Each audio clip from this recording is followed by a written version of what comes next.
لہذا میرے مالک اپنے فضل سے مجھے بے نیاز بنا دے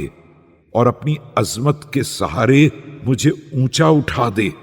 اپنی وسعت کرم سے میرے ہاتھوں کو کشادہ کر دے، اور جو کچھ تیرے پاس ہے اس سے میری کفایت فرما دے۔ خدایا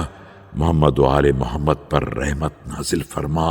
اور مجھے حسد سے چھٹکارا دلا دے اور گناہوں سے روک دے۔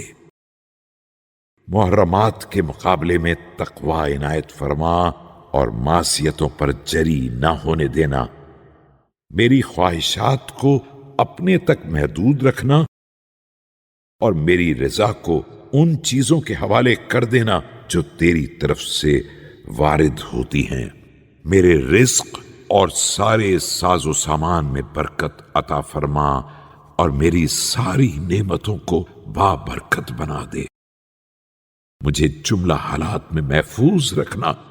اور اپنے زیر نظر، اپنے حجاب و نگرانی میں اور اپنی پناہ اور امان میں رکھنا۔ خدایا محمد و آل محمد پر رحمت نازل فرما اور میرے ان تمام امور کو ادا فرما دے جو مجھ پر لازم قرار دیے ہیں، اور جن فرائض کو کسی بھی اطاعت کے راستے میں یا کسی بھی مخلوق کے لیے قرار دیا ہے، چاہے اس ادائیگی فرض میں میرا بدن ضعیف ہو اور میری قوت کمزور ہو اور میرے امکانات کی وہاں تک رسائی نہ ہو اور میرے مال و املاک میں گنجائش بھی نہ ہو، اور وہ مجھے یاد ہوں